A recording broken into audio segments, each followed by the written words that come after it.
my appearance looks a little more haggard than normal, it's because we just got it back from the USS Carl Vinson. We spent what was supposed to be a one-day voyage, but it ended up being 2-day voyages with a promise of another voyage to come. So with that in mind, I want to introduce two of my colleagues who were just flown back from the USS Carl Vinson, the aircraft carrier. I am joined, to my immediate right is former Army Ranger and current KUSI PPR photographer, Jose Martinez, and to his right is Mikey McKinnon. Mike McKinnon is a big part of the KUSI social media effort, and together we made up the three amigos aboard the USS Carl Vinson. You've been on warships most of your adult life.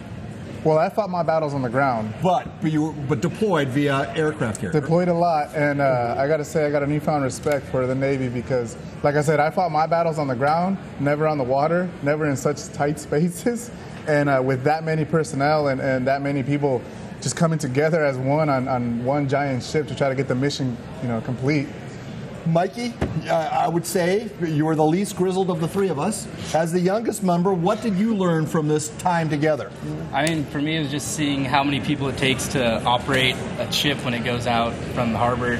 And just like the flight deck alone is probably 100 people just prepping for aircraft to land. And there's probably 10 different colored, yellow, purple, green, blue, wearing different shirts. Just all have different responsibilities. I think we have some. Do we have some video back at the studio? If we do, please go ahead and roll it, because we want to share with you some of the things we went through. We should talk about, Jose, because we went there to see the F-35 go through its maneuvers, but as a brand new platform, there are bugs to work out. So, folks, we still have yet to see an F-35, though we saw a lot of F-18s. All this video you see, because we were. The long story short, our gear was stowed away early in the day. Everything you're seeing here was shot with an iPhone. And so it takes a long time to prepare for a mission. Our mission was to get back safely to San Diego Bay or San Diego Port. And so it takes up to 2 hours to even prepare for it. So we had to take our gear and turn it into the Navy so they can stow it, secure it, tie it up, do whatever they do. And then the plane got delayed. And then the plane got delayed. So now we're sitting around with nothing but our cell phones. And it just shows how far we've come. I mean, technology-wise, that video is high definition. I mean, it's on TV, for God's sakes, right? So, I mean, in a different time, we would have come back with no story. We actually will be able to piece something together. And we should mention, we're going back out on the 28th, and this time we're going to be with a full complement of planes, and we're going to actually do the work we meant to do this week.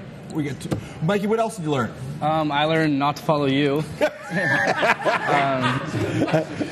There was about a group of 8 of us, and there was a long hallway. It looked like an optical illusion, never ending. And me and Jose let Paul get ahead so we could film him walking down the hallway. Then he lost the group in front of him, and we all followed him till we ran into the dead end. We just stopped. The one thing good about an aircraft carrier is you do run out of real estate. At some point, you have to turn around. So, Jose, can we, not to be serious, but you spent a big chunk of your life hunting Osama bin Laden. You were on the Carl Vinson. Did that bring closure to you for obvious? I think I can turn the page on that chapter. It was a surreal moment for me, standing in first of all, getting on the ship that took care of, with said person, but standing in the very spot where he was laid, to rest was, like I said, I could turn a really, really big page in my life. It was surreal, satisfying, if you can say. A lot of people don't know how I feel, but I think it was satisfying. I think I can close that book. And Mikey, what's the social media plan going as we get ready for our next voyage? We'll just post all the videos we took with our phones and put together a bunch of montages of all the things we saw inside the ship. We should mention a big thank you to everybody aboard the USS Carl Vinson who, the one thing about you, they don't prepare you for this, is there are a lot of ladders. I mean, no elevators, a lot of ladders. We got our steps in. You got our steps in, and the people involved, Lieutenant Commander Hawkins and everybody, and Danielle Moser and all those people that were shepherdess. I don't know if you were watching. You probably can't see this at sea, but thank you for everything. I hope you get to see this when we get back. May I ask a question? Sandra, I don't know if we can get a 4-shot, but please don't talk about your car. Because no, I'm not. Who was the least seaworthy? I'm just wondering, who... Well, they have this thing called a scuttle. Mm-hmm. When the ladders are out of commission, it's like a 52-inch tube. And for one of us, it was a little difficult to get down the tube. Do we know? Well, just because I've never done a scuttle before, and when you're trying something for the first time, you know it can be a little tricky. So, Right. I'm more seasick on this floating dive. I know. You're starting to rock a little bit. All right, so again, Great job. We're going to put together as much of the video as we can, and we're going to go out for real again on the 28th, and hopefully this time we'll actually use our gear and do the story we intend to do. But if anybody aboard the USS Carl Vinson, thank you on behalf of Jose and Mike.